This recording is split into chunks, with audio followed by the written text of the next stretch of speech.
तो धीरे धीरे ऐसा है, फिर आपको बाद में मशीन लगानी पड़ेगी। जी जी जी हाँ, जी, वो जी। जरूरत पड़ेगी। उधर पर चोट लगी ना, हाँ। उसकी वजह से हो सकता हाँ। कुछ हुआ हो जी। बोल श्री बांके बिहारी लाल की जय। श्री गणपति महाराज की जय।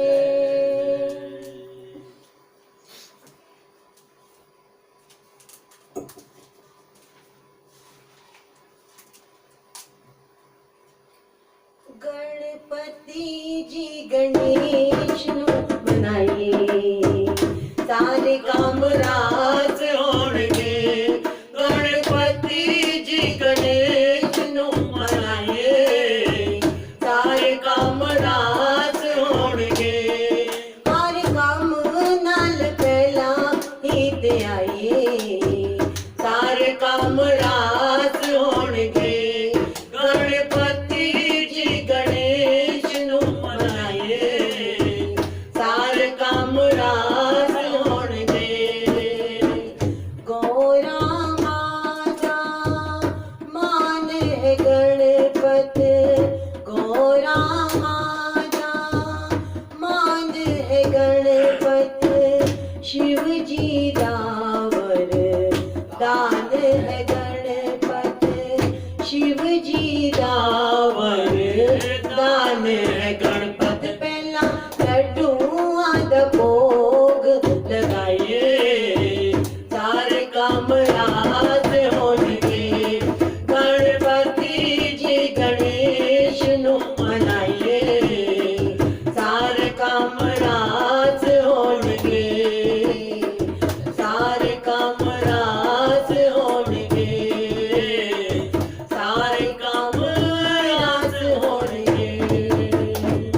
बोल श्री गणपति महाराज की जय। नवरात्रों का आज सब पूजन कर रहे हैं। नवमी है, माँ दुर्गा का नवरात्रा है। तो आइए आज सबसे पहले माँ गौरा की वंदना करते हैं। माई मेरी सच्चिया जोता वाली माता तेरी सदा ही जय।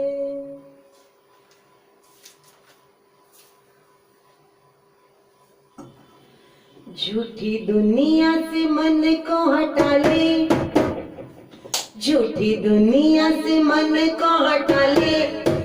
ध्यान मैया जी के चरणों में लगा ले, नसीबा तेरा जाग जाएगा, नसीबा तेरा जाग जाएगा, नसीबा तेरा जाग जाएगा, नसीबा तेरा जाग जाएगा। झूठी दुनिया से मन हटा ले, ध्यान मैया जी के चरणों में लगा ले, नसीबा तेरा जाग जाएगा, नसीबा तेरा जाग जाएगा, नसीबा तेरा जाग जाएगा, नसीबा तेरा जाग जाएगा। झूठे संसार का तो चलन अनोखा है, पग पग मिले या धोखा ही धोखा है, पग पग मिले या धोखा ही धोखा है। मान जाएगी तू मैया को मना ले, मान जाएगी तू मैया को मना ले। जोत मैया के तू प्रेम से जगा ले, नसीबा तेरा जाग जाएगा, नसीबा तेरा जाग जाएगा, नसीबा तेरा जाग जाएगा, नसीबा तेरा जाग जाएगा। माल तेरे पास है तो माल तेरा खाएंगे, हुआ जो खत्म तो नजर नहीं आएंगे। माल तेरे पास है तो माल तेरा खाएंगे, हुआ जो खत्म तो नजर नहीं आएंगे। महामाई को तू अपना बना ले, प्यार माँ का अनूठा तू पाले, नसीबा तेरा जाग जाएगा, नसीबा तेरा जाग जाएगा, नसीबा तेरा जाग जाएगा, नसीबा तेरा जाग जाएगा। झूठी दुनिया से मन को हटा ले, ध्यान मैया जी के चरणों में लगा ले, नसीबा तेरा जाग जाएगा, नसीबा तेरा जाग जाएगा। तेरा जाग जाएगा, नसीबा तेरा जाग जाएगा, नसीबा तेरा जाग जाएगा, नसीबा तेरा जाग जाएगा, नसीबा तेरा जाग जाएगा, नसीबा तेरा जाग जाएगा। बोल माई सच्चिया जोता वाली माता तेरी सदा ही जय। भागवत भगवान की है आरती, पापियों को पाप से तारती। श्री भागवत भगवान की है आरती, पापियों को पाप से तारती। ये अमर ग्रंथ ये मुक्ति पंथ ये पंचम वेद निराला, नव ज्योति जगाने वाला। ये अमर ग्रंथ ये मुक्ति पंथ ये पंचम वेद निराला, नव ज्योति जगाने वाला। हरि धाम यही वरदान यही, जग के मंगल की आरती, पापियों को पाप से तारती। श्री भागवत भगवान की आरती, पापियों को पाप से तारती, पापियों को पाप से तारती, पापियों को पाप से तारती। बोल श्री बांके बिहारी लाल की जय, श्री भागवत भगवान की जय।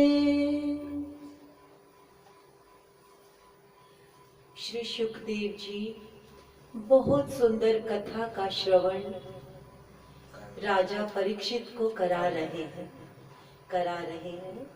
और राजा परीक्षित को कल सुना रहे थे श्री सुखदेव जी कि किस प्रकार भरत को, आज भरत को कहा गया जब पिता की मृत्यु के 15 दिन हो गए हैं, 15 दिन के बाद राजमहल में जब सब ऋषिगण सभी राजसभा के सदस्य सब एकत्रित हुए हैं, तो राजा भरत से कहा गया कि महाराज की आज्ञा थी कि राम के वन जाने के पश्चात जब भरत आए तो उसे राजगद्दी सौंपी जाए, राज मुकुट पहनाया जाए, उसका राज्याभिषेक किया जाए। आज सबके मन में भारत के प्रति एक दुर्भावना है। क्यों? क्योंकि वो अभी समझते हैं कि वो कैकेयी का बेटा है, लेकिन जो भारत के मन की पीड़ा है वो अभी किसी को नहीं पता, वो अभी किसी को नहीं पता। और जब भरत राजसभा में आने के लिए तैयार हुआ, तब आज उसकी हिम्मत नहीं है राजसभा में आने की।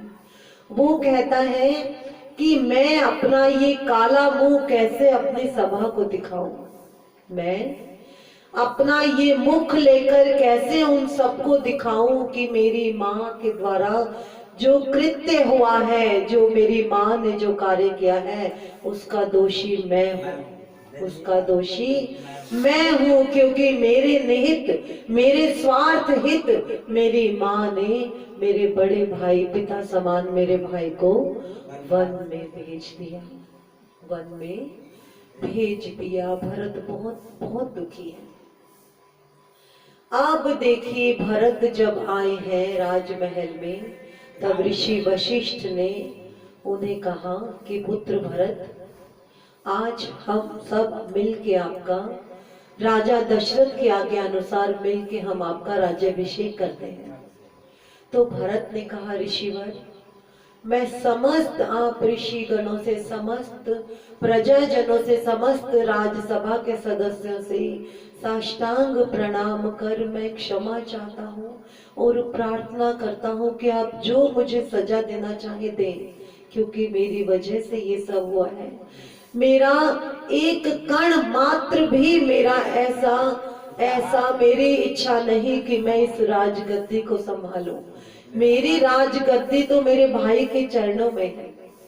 मेरा सिंहासन, मुझे जो रहना है, मुझे अपने भ्राता पिता समान मेरे श्री राम के चरणों में है। मुझे ये गद्दी नहीं चाहिए।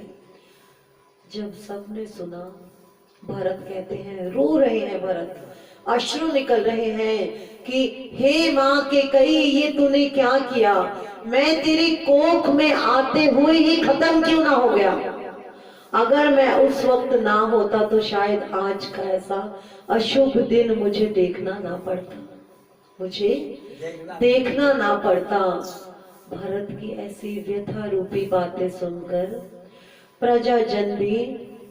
प्रजाजन को महसूस हुआ, रोने लगे कि भरत की भी वही इच्छा है कि जो सब चाहते थे। प्रजाजनों का जो एहसास था, जो उनकी सोच थी, वो गलत निकली भरत के प्रति कि भरत जैसा प्रेम की मूर्ति दूसरा कोई नहीं है। राम और भरत, सब ऋषिगण भी कहते हैं अगर हमें भरत के दर्शन हो गए तो मानो हमने राम के दर्शन कर लिए। राम और भरत दोनों एक समान प्रेम की मूर्ति है। एक के बिना नहीं रह सकता, दूसरा दूसरे के बिना नहीं रह सकता। हम क्यों ना ऐसा अपने घरों को भी हम अयोध्या ही बना दें। हम ऐसा परस्पर प्रेम क्यों ना आपस में भी करें। तो फिर आज के वक्त में जहां इतनी कोर्ट्स में इतने भाई भाई के ऊपर केस करते हैं, माता पिता के ऊपर कैसा व्यवहार होता है, तो वो केस कभी होंगे ही नहीं। क्यों नहीं हम अपने ही घर से शुरू करके हम अपने आसपास हर घर को, हम अपने आसपास के वातावरण को क्यों ना एक अयोध्या सा बना दें, जहां सिर्फ आपस में प्रेम प्यार हो, सुख दुख हो, सुख भी सबके हो और दुख भी सबके। अगर किसी का दुख है तो हम उसे बांट लें, सुख है तो भी हम वो सुख मिलके बांटें और दुख है तो भी हम मिलके बांटें। किसी के आंसू हम पोंछेंगे तो ईश्वर कभी हमारे इन आंखों में, इन नेत्रों में आंसू नहीं आने देंगे। अगर हम किसी के आंसू पोंछेंगे तो आज भरत ने कहा, ऋषिगण, मैं आप सबके समक्ष एक निवेदन करना चाहता हूँ।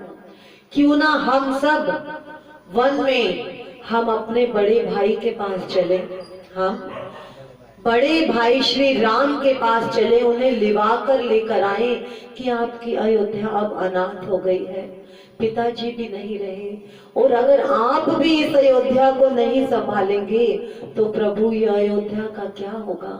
आकर इसे सनाथ कीजिए, आकर इसे संभालिए।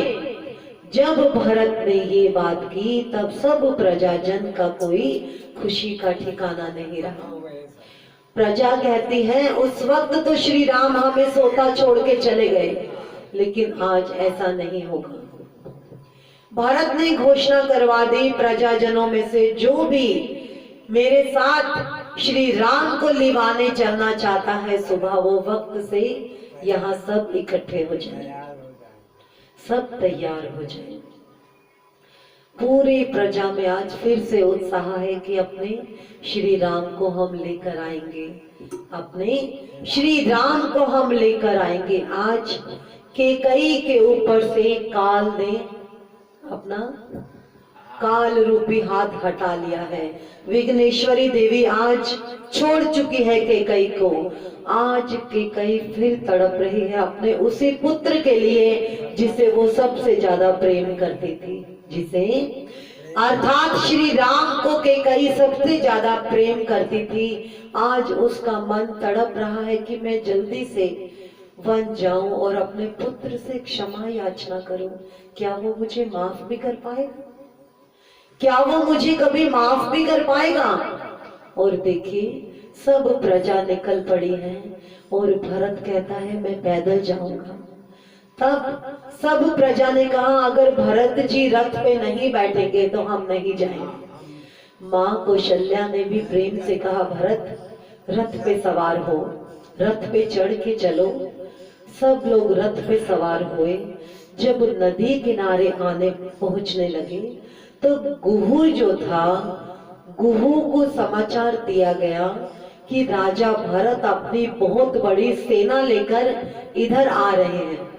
तो गुहू को लगा कि वो शायद आक्रमण करने आ रहे हैं, भाई पर आकर कि वो अपने बड़े भाई पर आक्रमण करने आ रहे हैं। सब कुछ लेके भी अभी उसे चैन नहीं आया। लेकिन कहते हैं ना कि जो हमारे बड़े होते हैं उनकी समझ सचमुच हम छोटों से बहुत बड़ी होती है, क्योंकि उन्होंने दुनिया देखी होती है, छोटों में वो समझ नहीं होती। एक वृद्ध ने गुहू को कहा गुहू सबसे प्रथम आप ये देखिए कि राजा के आने का क्या कारण क्या है।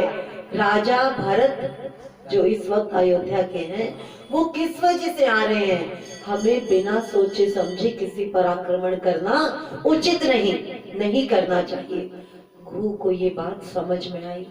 इसलिए हम जब भी कोई निर्णय करें तो अपने घर में बड़ों से पूछ कर जरूर करें, क्योंकि हमारी जो दो आंखें हैं, हमारी जो उम्र है, हमने वो इतना नहीं देखा जितना हमारे बड़े जिंदगी बिता कर आए हैं। उन्हें पता है हमारे लिए क्या अच्छा है क्या बुरा है।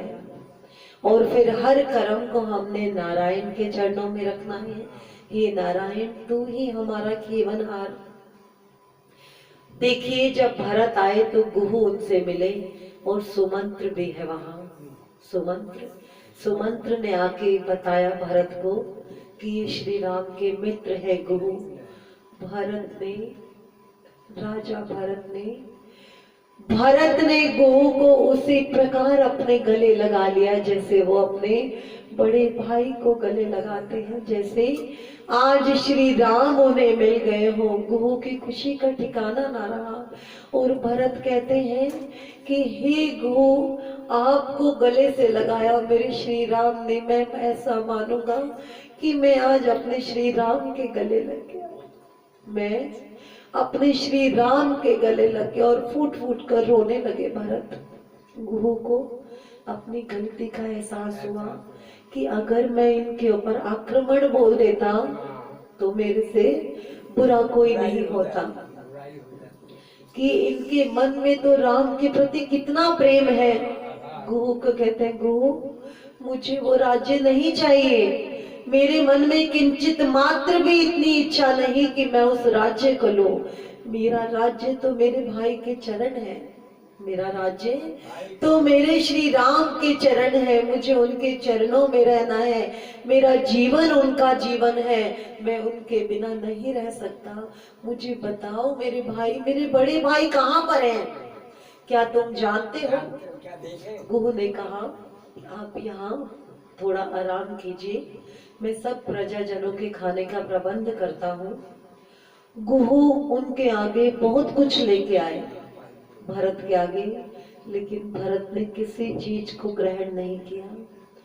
एक छोटी चीज को भी ग्रहण नहीं किया कि जब तक मैं अपने भाई भाभी का मुख ना देख लूं, उनसे क्षमा याचना ना कर लूं, तब तक मैं कुछ भी ग्रहण नहीं करूंगा, तब तक मैं कुछ भी ग्रहण नहीं करूंगा। देखिए कितना असीम प्रेम। गुहू नदी पार करके आज गुहू को पता है कि कहाँ ठहरे हुए हैं श्री राम, क्योंकि वो उन्हें पंचवटी तक छोड़ के आए थे, पंचवटी तक छोड़ के आए थे। तो आज गुहू उन्हें ले जाना चाहते हैं वहां।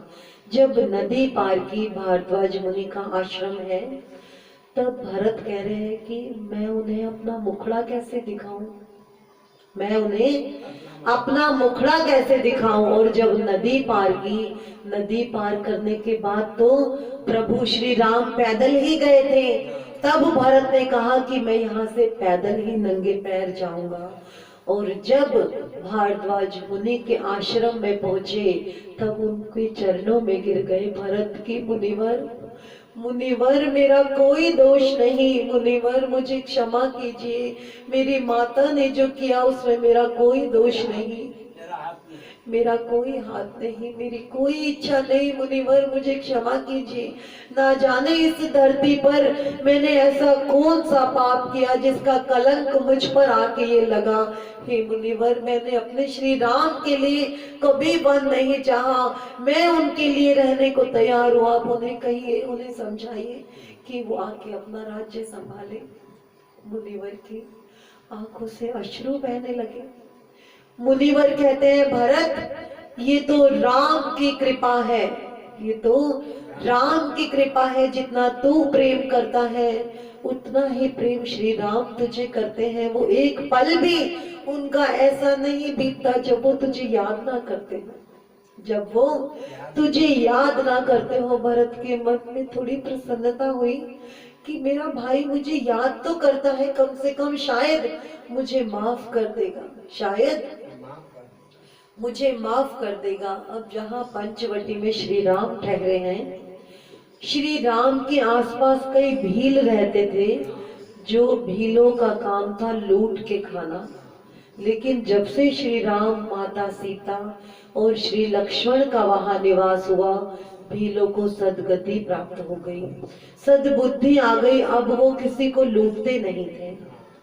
आकर उन भीलों ने कहा कि कोई भरत नाम का राजा अपनी बहुत बड़ी सेना के साथ आया है, कोई बहुत बड़ी सेना लेकर आ रहा है। लक्ष्मण कहता है कि अभी उसे राज्य लेकर भी चैन नहीं आया, अब वो हमारे ऊपर आक्रमण करने आ रहा है। तो राम कहते नहीं लक्ष्मण, मेरा भरत ऐसा नहीं है।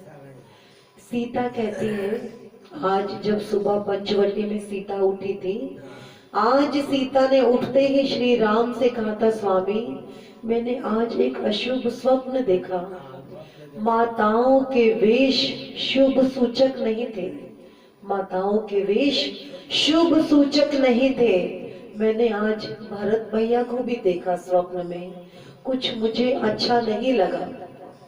तो श्री राम ने तब कहा था कि ये जो स्वप्न है ये लगता है किसी बड़ी घटना के बारे में हमें बता रहे हैं कि ये शुभ सूचक नहीं है ये स्वप्न। तभी जब सब पैदल चले आ रहे हैं, पहाड़ के ऊपर से चढ़ चढ़ के, पंचवटी काफी ऊपर, और पैदल आ रहे हैं। भरत के पैर खून से लथपथ हैं, भरत के पैर खून से लथपथ हैं, और आकर वो श्री राम के चरणों में गिर गए। और राम देखिए सामने देख रहे हैं, राम को नहीं पता कि मेरे चरणों में भरत है। लक्ष्मण कहते हैं, भैया भरत। श्री राम कहते कहाँ है मेरा भरत? लक्ष्मण कहते हैं, देखिए ये आपको प्रणाम कर रहे। राम उन्हें उठा के अपने गले से लगा लेते हैं, राम उन्हें उठा के अपने गले से लगा लेते हैं। बोल सियापति रामचंद्र की जय, श्री भरत भगवान की जय। गले से लगा लेते हैं, फूट फूट के भरत रो रहे हैं। भरत कहते हैं, भैया मैं क्षमा योग्य नहीं हूँ, मुझे माफ कर दीजिए। भैया मैं क्षमा योग्य नहीं हूँ, मुझे क्षमा कीजिए प्रभु। मैंने आपको कभी ऐसा नहीं चाहा कि आप वन में जाएं। मेरी माँ ने जो किया मैंने उसमें कुछ नहीं किया। प्रभु मुझे माफ करें, प्रभु मुझे क्षमा करे, मुझे क्षमा करे। राम भरत के आंसू पोंछते हैं, भरत इसमें तुम्हारी कोई गलती नहीं, इसमें तुम अपने आप को दोषी मत ठहराओ, तुम्हारा कोई दोष नहीं। ये तो नियति है, ये तो नियति है, जो ईश्वर ने रचा है, जो ईश्वर की लीला है वो तो होगी ही। और तभी समस्त माताएं, जब समस्त तीनों माताओं ने जब प्रवेश किया पंचवटी में, तो राम उन्हें देखते ही चकरा गए। सीता उन्हें देखते ही कांप गई कि आज मेरी तीनों माताएं सफेद वस्त्रों में। राम सबसे पहले माँ के कई के चरणों को स्पर्श करते हैं। माँ के कई फूट फूट के रोने लगी कि राम मैं माफी के लायक नहीं हूँ, राम मैं माफी के लायक नहीं हूँ, मुझे माफ मत करना, तू मुझे कोई दंड दे, तू मुझे कोई दंड दे। मैंने अपनी इच्छा की वजह से, मैंने अपने गलत वचन की वजह से तुझे वन दिया और तेरी वजह से, तेरे बिना तेरे पिता ने प्राण त्याग दिए। राम कहते हैं माँ अपने आप को दोषी ना मानो, माँ अपने आप को दोषी ना मानो, ये तो काल है, जब काल आएगा तो सबके ऊपर आएगा माँ, इसमें आपका कोई दोष नहीं। तीनों माताओं को प्रणाम किया, सीता माता ने सबको प्रणाम किया, लक्ष्मण ने प्रणाम किया, आदर सत्कार से सबको बिठाया। अब भरत सोचते हैं कि मैं किस प्रकार अपने मन की बात अपने बड़े भाई से कहूं कि प्रभु आप चले और अपनी अयोध्या को सनाथ करें। जब सब लोगों ने खाना खा लिया, भोजन कर लिया, सब सभा में बैठे हैं, तब भरत कहते हैं प्रभु, मुनिवर को कहते हैं ऋषिवर को, ऋषिवर आप बताइए कि मैं क्या करूं, किस प्रकार अपने भाई से बात करूं, आप बड़े हैं, आप सब समझाइए। ऋषि भारद्वाज को अभी भी कहीं पर ऐसा लगा कि अभी हमें भरत की थोड़ी परीक्षा लेनी चाहिए, भरत की परीक्षा लेनी चाहिए। उन्होंने जहां पे भरत ठहरा हुआ है, जिस कुटिया में कई सारी तामसिक वस्तुएं जिससे हमारा मन चंचल हो, वो चीजें ऐसी रख दी, खाने की, पहनने की, तो कि जिसको देख के अब ऋषि पूरी रात देख रहे हैं कि भरत की निगाह कहाँ पर पड़ती है। लेकिन भरत ऐसे संयमी हैं, भरत एक ऐसे संत हैं जो सिर्फ पूरी रात जगे हुए, शायद उन्होंने पलक भी नहीं झपकी होगी, और वो सिर्फ उनका ध्यान संपूर्ण रूप से, मन से, तन से, संपूर्ण रूप से सिर्फ अपने राम के चरणों में है कि हे मेरे भाई आप मान तो जाएंगे ना, आप मेरे साथ चलेंगे तो ना, आप मान तो जाएंगे ना। तब भारद्वाज मुनि, समस्त ऋषि कहते हैं कि भरत जैसा भाई होना बहुत बहुत मुश्किल है, बहुत कठिन है, ऐसा भाई किसी का भाई नहीं है। भरत तुम महान हो, जिस प्रकार राम है, अगर कोई राम का दर्शन ना कर सके और भरत का दर्शन कर ले तो उसे राम दर्शन सा सुख प्राप्त होगा। बोल श्री भरत भगवान की जय, सियापति रामचंद्र की जय। प्रातः समाचार मिला कि जनकपुरी से यहाँ पर राजा जनक भी पधार रहे हैं। राजा जनक जब पधारे वहां, वो अपनी पुत्री को वल्कल वेश में देखकर रो उठे कि मेरी पुत्री राजमहलों में रहने वाली आज इन वल्कल वस्त्रों में है, आज इन वस्त्रों में पता नहीं कुछ खाती भी होगी या नहीं खाती होगी, बिल्कुल कमजोर, बहुत कमजोर। और देखिए जब सभा लगी तब भरत ने कहा कि जनक को कहा आप हमारे पिता स्वरूप हैं, आप हमारे पिता स्वरूप हैं, मैं अबोध, मैं पापी बालक हूँ, मैं पापी हूँ। मेरी माँ ने मेरे स्वार्थ हित एक ऐसा वचन मांग लिया जो वचन संसार में नहीं मांगना चाहिए था। उस वचन की वजह से मेरे पिता ने प्राण मांग दिए, उस वचन की वजह से मेरे पिता ने प्राण गंवा दिए। हे जनक पिता, मैं आपको अपना पिता मानते हुए आपके चरणों में निवेदन करता हूँ कि आप श्री राम से कहें कि वो चलकर आज अयोध्या को सनाथ करें जो अनाथ हो गई है। श्री राम भी वहीं बैठे थे, श्री राम वहीं बैठे हैं। भरत को इस प्रकार रोदन करते हुए, मन से रोदन करते हुए, पुकारते हुए, उसकी मन की तड़प देखते हुए राजा जनक की आंखों में आज आंसू आ गए। राजा जनक की आंखों में आंसू आ गए कि धन्य है ये परिवार जहां मैंने अपनी पुत्री ब्याही, धन्य है ये परिवार जहां मैंने अपनी पुत्री ब्याही सीता। एक मेरी पुत्री ने अपने पति व्रत का पालन करने के लिए वन में अपने पति के साथ है, और उसका भाई जिसे सारा सुख मिलता है लेकिन वो चाहता है कि वो उसके चरणों में रहे, वो उसके चरणों में रहे। धन्य है अयोध्या, धन्य है अयोध्या, धन्य है अयोध्या, धन्य है तू भरत। बोलते हैं हे भरत तू धन्य है, हे राम तुझे ऐसा भाई मिला, बड़ा उपकार है, धन्य है तुम्हारा परिवार राम। राजा जनक कह रहे राम आपकी अयोध्या आपके बिना अधूरी है, जैसा भरत कहता है आप वैसा मान लीजिए। तो श्री राम कहते हैं जैसा मुझे भरत कहेगा मैं जरूर मानूंगा, जैसा मुझे भरत कहेगा वो मेरा प्रिय है। बोल मेरे भाई तू क्या चाहता है, बोल मेरे भाई तू क्या चाहता है। तो भरत कहता है प्रभु मैं चाहता हूं कि आप चलकर अपनी अयोध्या को सनाथ करें, आप अपनी अयोध्या को सनाथ करें जो आपके बिना अनाथ हो गई है। तो राम कहते हैं जो भी कार्य होता है वो किसी कारणवश होता है, कारण वश होता है, हर किसी बात का हर किसी वचन का कोई कारण होता है। और ये जो मुझे 14 वर्ष वनवास मिला है इसका भी एक ऐसा कारण है, तो मैं उस कारण की पूर्ति किए बिना मैं अयोध्या नहीं जा सकता। जनक कहते हैं सीता को मैं ले जाता हूँ। सीता कहती है नहीं पिताजी मैं अपने पति का साथ नहीं छोड़ूंगी, मैं अपने पति का साथ नहीं छोड़ूंगी, मैं अपने पति के साथ वहीं रहूंगी जहां मेरे पति हैं। अब भरत जब श्री राम ने ऐसा कहा तो भरत उन्हें कुछ नहीं कह सकते।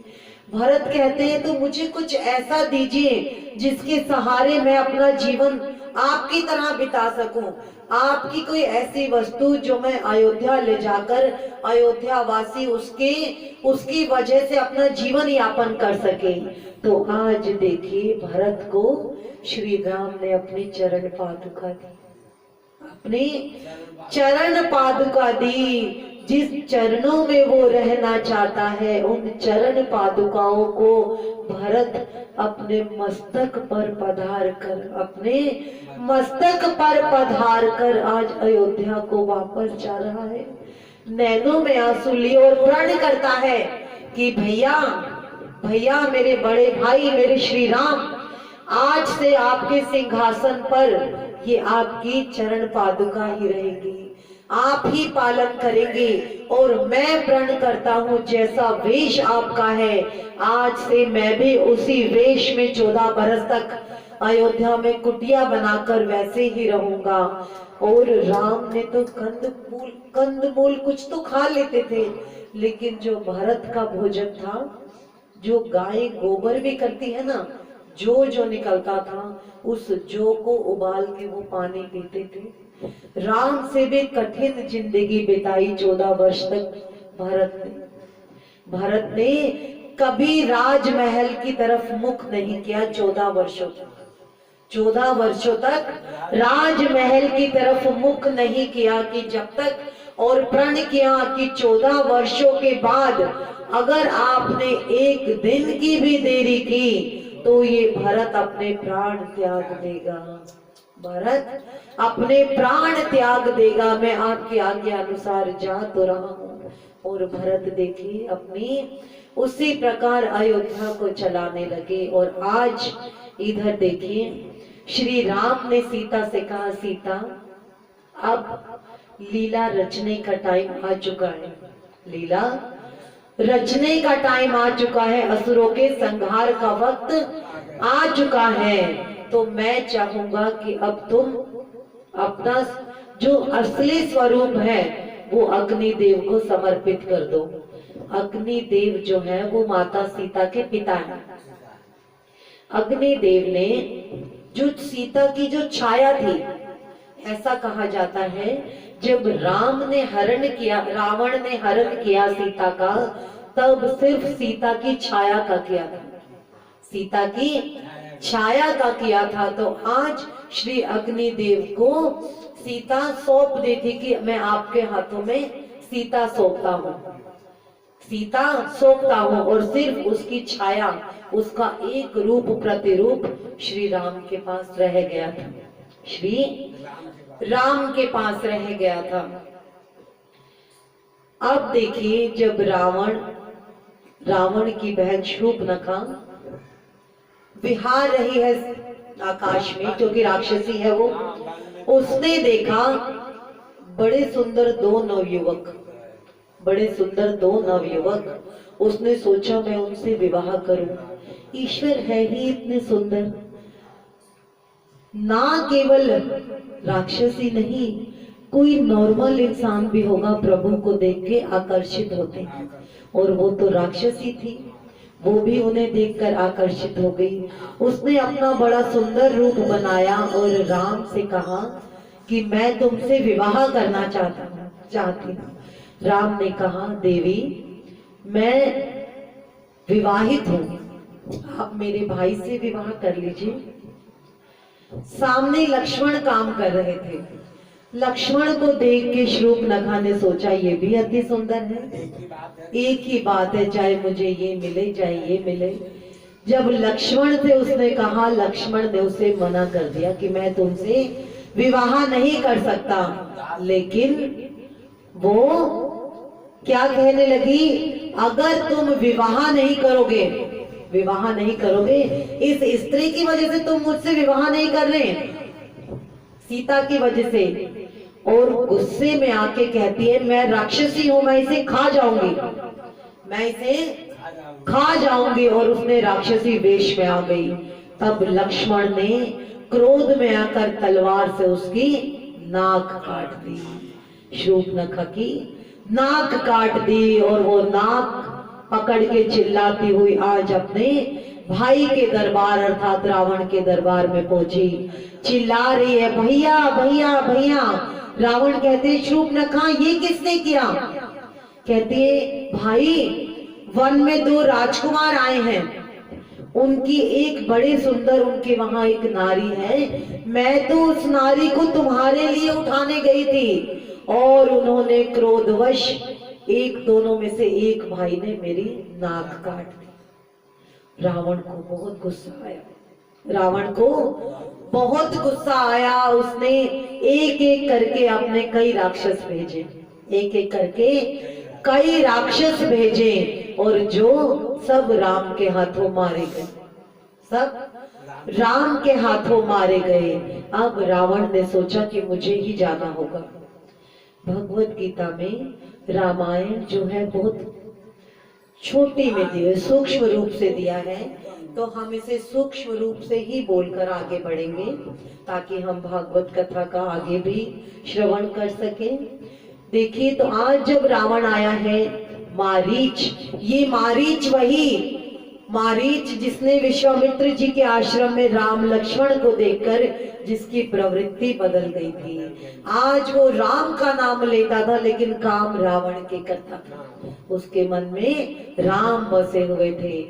जब आज रावण मारीच की कुटिया में आए और कहा कि तुम इच्छाधारी वेश बना सकते हो, तुम इच्छाधारी वेश बनाओ जिससे राम लक्ष्मण तुम तक आए और मैं सीता का हरण कर सकूं। तो मारीच कहता है, प्रभु ये उचित नहीं, ये ठीक नहीं, राम भगवान है, श्री राम। तो रावण कहता है, श्री मत कहो, मैं उसे नहीं मानता। अब लेकिन रावण की आज्ञा तो माननी पड़ेगी, तो वो कहता है, रावण के हाथों मरूं तो भी मुझे मरना है, क्यों ना मैं राम के हाथों मरूं तो मुझे सदगति जरूर मिलेगी, रावण को कहता है, ठीक है, मेरा अंतिम समय आ चुका है, मेरा प्रणाम स्वीकार कीजिए।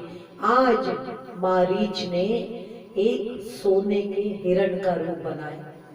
स्वर्ण मृग, मृग हिरण ही होता है, मृग का, स्वर्ण मृग का रूप बनाया। और जब सीता ने देखा, देखिए कभी भी सोने का मृग होता नहीं है, कैसी लीला रची थी देखिए ईश्वर ने। जब उसे देखा तो सीता उसे देखती रह गई और कहती, स्वामी देखिए कितना सुंदर मृग है, आप इसे लेके आइए ना, इसकी छाल का हम आसन बनाएंगे, आसन बनाएंगे, कितना अच्छा लगेगा। राम ने कहा, सीते स्वर्ण मृग नहीं होता, अभी भी मान जाओ, अभी भी मान जाओ। लेकिन सीता कभी श्री राम से कुछ कहती नहीं थी, आज बड़े प्रेम से श्री राम से कहा था। तो लक्ष्मण को कहा, लक्ष्मण अपनी भाभी का यहाँ ध्यान रखना, जब तक मैं ना आऊं इसे कुटिया में अकेले छोड़कर मत जाना, अकेले छोड़कर मत जाना। अब देखिए श्री राम अपना तीर कमान लेके निकल चुके हैं और वो हिरण भागता भागता भागता भागता दूर जा रहा है। श्री राम उसके पीछे भाग रहे हैं और थोड़ी ही देर में बड़ी तेज तेज मृग, जो कि एक राक्षस था, आवाज बनाने लगा श्री राम की, लक्ष्मण मुझे बचाओ, लक्ष्मण मुझे बचाओ, मेरे प्राणों की रक्षा करो, लक्ष्मण मुझे बचाओ।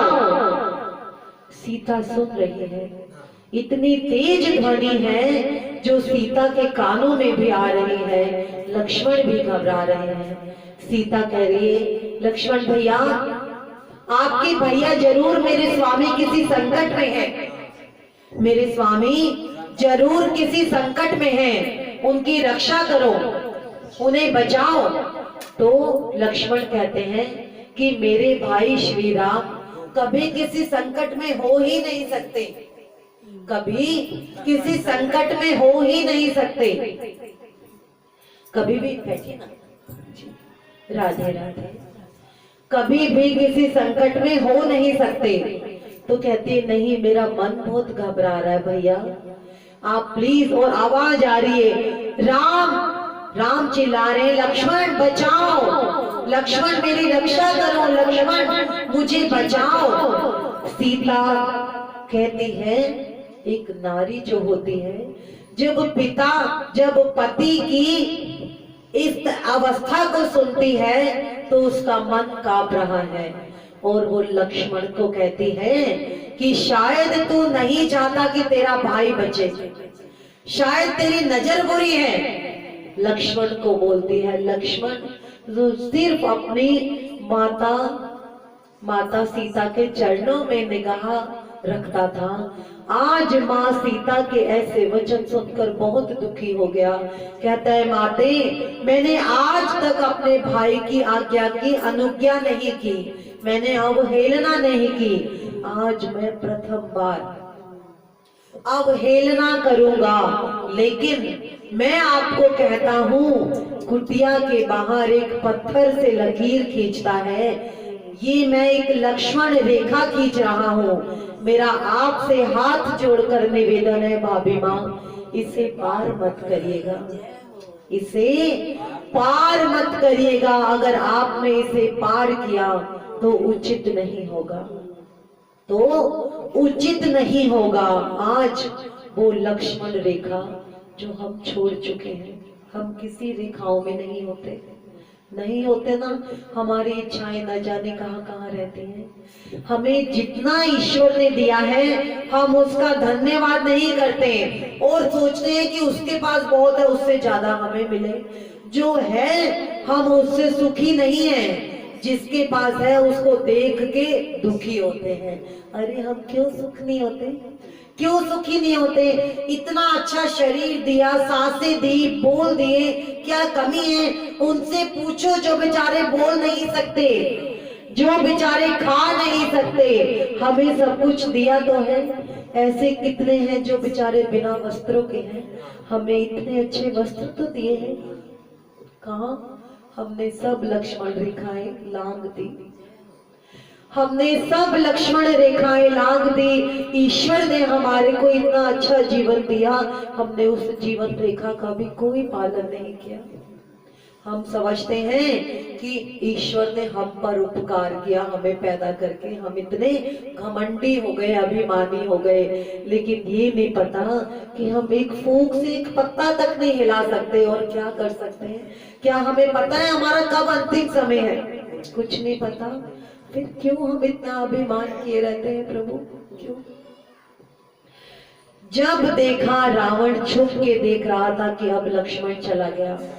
आज रावण ने साधु का वेश बनाया। भिक्षाम देही सीता अंदर है और व्यथित है, रो रही है, ईश्वर से प्रार्थना कर रही है कि प्रभु मेरे पति की और मेरे देवर जी की रक्षा करना, मेरे पति की और देवर जी की रक्षा करना। दोनों के प्राण संकट में हैं, मेरे देवर जी मेरे पति को बचाने गए हैं, रक्षा करना। अभी तक कोई समाचार नहीं आया। और जब बाहर से आवाज सुनी भिक्षाम देही, सीता बाहर आई। हाल में कुछ भी सामान लेकर, आटा दाल चावल जो भी था, उसने कहा लीजिए ऋषिवर।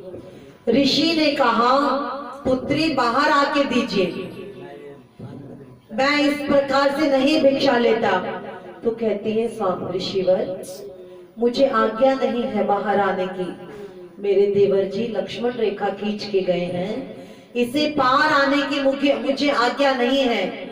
तो ऋषि क्या कहते हैं, अगर तू पार नहीं आ सकती तो मैं तेरी भिक्षा स्वीकार नहीं करूंगा और तुझे श्राप दे दूंगा, तुझे श्राप दे दूंगा।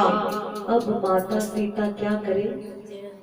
माता सीता सरल कोमल, एक तरफ लक्ष्मण रेखा जो लक्ष्मण जी लगा के गए, एक तरफ ऋषि कि अगर उन्होंने श्राप दिया, अगर मेरे राज्य में, मेरे परिवार में, मेरे ससुराल में किसी को भी कुछ अनिष्ट हुआ तो उसकी जिम्मेवार मैं हो जाऊंगी। तो मैं ऋषि को भिक्षा दे देती हूँ। और ऐसा सुन के आज माता सीता ने जैसे ही वो लक्ष्मण रेखा पार की और वो ऋषि जो बना था वो रावण बन गया और उसने बालों से सीता को पकड़ लिया। सीता चिल्ला रही है स्वामी मुझे बचाइए, स्वामी मुझे बचाइए, स्वामी मेरी रक्षा कीजिए। और आज जो अपना विमान पुष्पक विमान जो रावण के पास था, रावण वो लेकर आया था, उसने सीता को बालों से पकड़ के घसीट के आज माता सीता को पुष्पक विमान में बिठा लिया। और वो चिल्लाती चली जा रही है कि मेरी रक्षा करो स्वामी, मुझे रावण उठाए लिए जा रहा है, मेरी रक्षा कीजिए। नीचे जटायु था, नीचे जटायु तो उड़ने वाले हैं। जब जटायु ने देखा कि रावण किसी स्त्री को उठा के ले जा रहे, जटायु को नहीं पता था कि ये माता सीता है। जब जटायु आया, जब जटायु उनके सामने आए, रावण के सामने, तुम इन देवी को कहाँ लिए जा रहे हो? तो जटायु को माँ सीता कहती है जटायु मुझे बचाइए, मैं सीता, मेरे स्वामी को पता नहीं क्या हुआ, मेरे भाई मेरे देवर लक्ष्मण वो उन्हें बचाने गए थे, अगर वो मिले उन्हें समाचार दीजिए कि रावण मुझे उठा के ले गया, रावण मुझे उठा के ले गया, मुझे बचाइए। अब जटायु छोटा सा पंछी है तो रावण के आगे तो छोटा ही, लेकिन फिर भी वो उससे युद्ध कर रहा है कि आप सीता को छोड़ दीजिए। रावण को समझाता है, रावण सीता को छोड़ दो, ये उचित नहीं है, तुम एक महान ज्ञानी हो, आपको उचित नहीं है कि आप माँ सीता को उठा के ले जाएं। लेकिन नहीं, तो रावण को कहता है जटायु मैं तुझे अभी खत्म कर दूंगा, तेरी मौत कहाँ लिखी है? रावण कहता है मेरे चरणों में, मेरे पैर के अंगूठे में, मेरे पैर के अंगूठे में। तब जटायु ने सोचा मैं इसके पैर के अंगूठे को काटता हूँ। जैसे ही जटायु पैर के अंगूठे को काटने के लिए झुका, रावण ने उसका पर काट दिया, रावण ने जटायु का पर काट दिया और जटायु नीचे गिर गए। जटायु नीचे गिर गए। और इधर जब लक्ष्मण को श्री राम मिले, जब श्री राम ने मारीच का वध कर दिया था, जब लक्ष्मण मिले राम को, राम ने एकदम से कहा कि भाई तुम सीता को अकेले क्यों छोड़ा है? तब उन्होंने कहा कि माँ बहुत व्यथित थी, बहुत रो रहे थे, उन्होंने मुझे कहा कि आप संकट में हैं। तो लक्ष्मण से उन्होंने कहा तुझे तो पता था मुझे कोई संकट नहीं आ सकता। तो कहते हैं मैं भाभी माँ को कैसे समझाता। अब राम का दिल घबरा रहा है। जब वो दोनों कुटिया में आए तो आज सीता उन्हें नहीं मिली। आज सीता उन्हें नहीं मिली। आज सीता उन्हें नहीं मिली। सीते सीते रो के कह रहे हैं ये पृथ्वी जो माँ है, मेरी सास है, वो आज मुझसे पूछ रही है अगर तू अपनी पत्नी की संभाल नहीं कर सकता था, तूने मेरी पुत्री से विवाह क्यों किया? ये आसमान कह रहा है कि तू क्या ज्ञानी है, तू क्या किसी देश का राजा बनेगा, तू क्या राम है जो अपनी पत्नी की रक्षा नहीं कर सका। वो रो रहे हैं।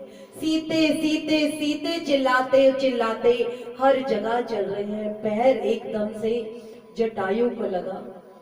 जटायु जो तड़प रहा था, जिसका पर काट दिया था रावण ने, जटायु को देखा और जटायु श्री राम अंतिम समय है। श्री राम ने उनके ऊपर हाथ फेरा। आप कौन? तो श्री राम ने पूछा आप कौन?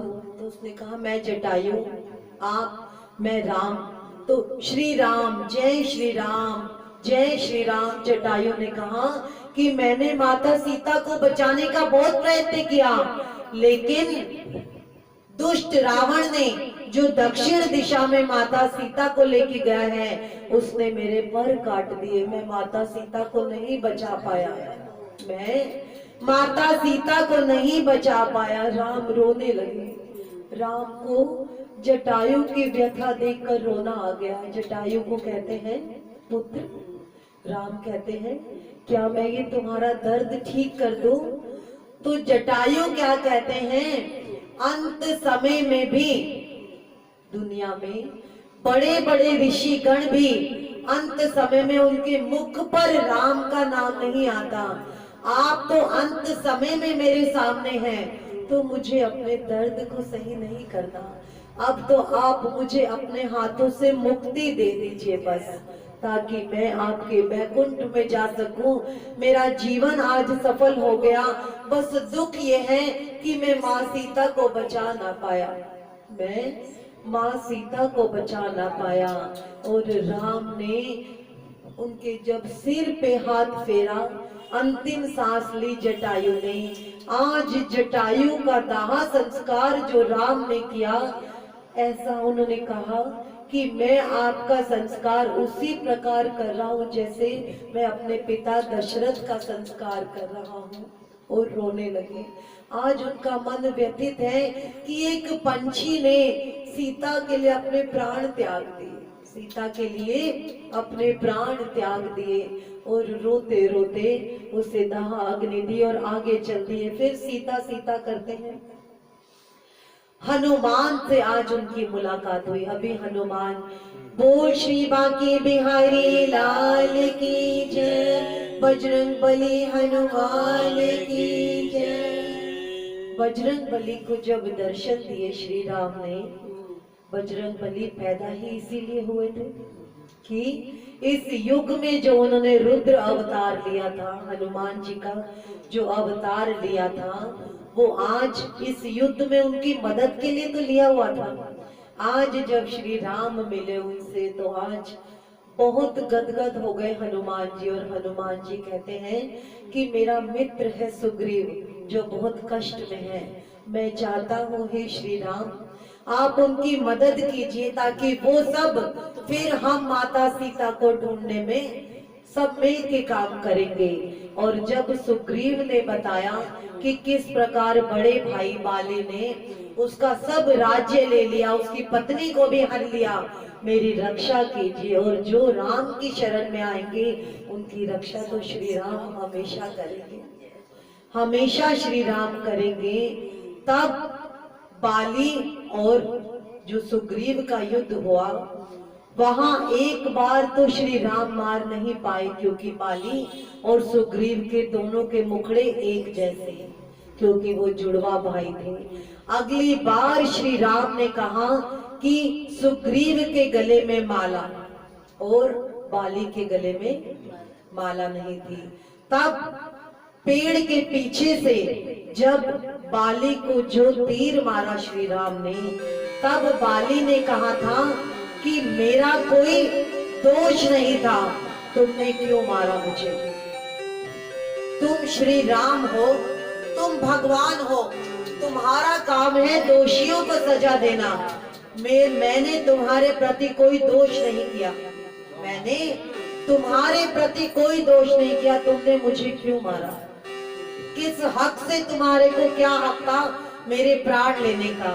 तब श्री राम ने कहा कि तूने जो भाई की पत्नी है, छोटे भाई की जो पत्नी है वो बहन होती है। छोटे भाई की पत्नी तू बहन मान, बड़े भाई की पत्नी माँ समान होती है। तूने उस पत्नी का हरण किया, तूने छोटे भाई के राज्य का हरण किया, क्या वो दोष कम था? क्या वो दोष कम था? क्या उस दोष के लिए तुझे सजा नहीं मिलनी चाहिए थी? तो कहते हैं अच्छा चल ठीक है, बाली कहते हैं, लेकिन मैंने तो आज तक तेरा नाम नहीं लिया, तूने मुझे दर्शन क्यों दिए? कहते हैं बाली, ये दर्शन भी, जो तुझे ये दर्शन मिले हैं, वो दर्शन मिले हैं तेरे छोटे भाई की वजह से, क्योंकि तेरा छोटा भाई मेरी शरण में आया। छोटा भाई मेरी शरण में आया, तो आज बाली जब अंतिम समय है, बाली अपने छोटे भाई को प्रणाम करता है कि मैं क्षमा चाहता हूँ सुग्रीव, कि तेरी वजह से आज मैं अंतिम समय में श्री राम के दर्शन तो कर पाया, ताकि मेरा भी संहार श्री राम के हाथों हुआ, मुझे वैकुंठ मिलेगा। बोल श्री रामचंद्र भगवान की जय, श्री बांके बिहारी लाल की जय। आगे का कल यहीं से फिर शुरू करेंगे।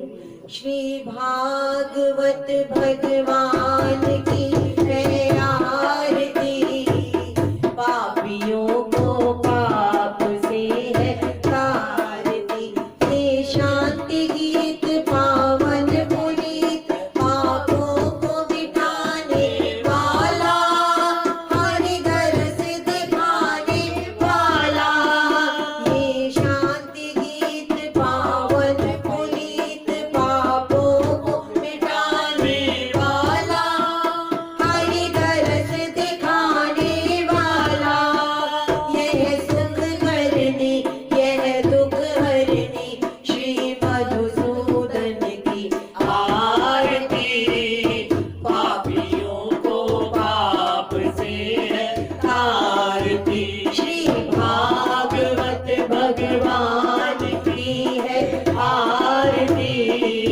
पापियों को पाप से है तारती, ये मधुर बोल जगवंद खोल, सन्मार्ग दिखाने वाला, बिगड़ी को बनाने वाला, ये मधुर बोल जगवंद खोल, सन्मार्ग दिखाने वाला, बिगड़ी को बनाने वाला, श्री राम यही घनश्याम यही, प्रभु की महिमा की आरती, पापियों को पाप से है तारती, श्री भागवत भगवान की है आरती, पापियों को पाप से है तारती, पापियों को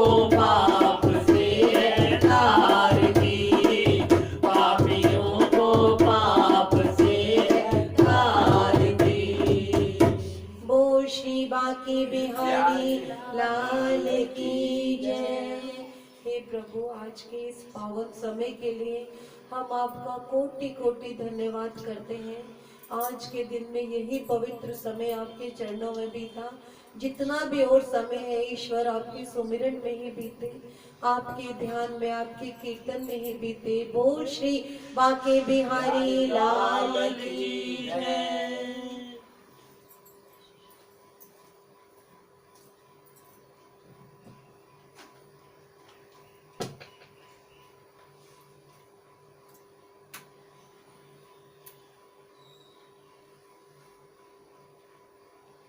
सर जी नमस्ते।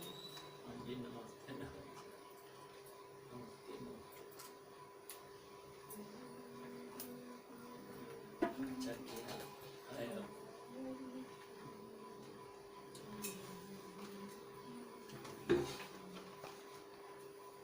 हम भी पापी कर रहे हैं भागवत सुन के।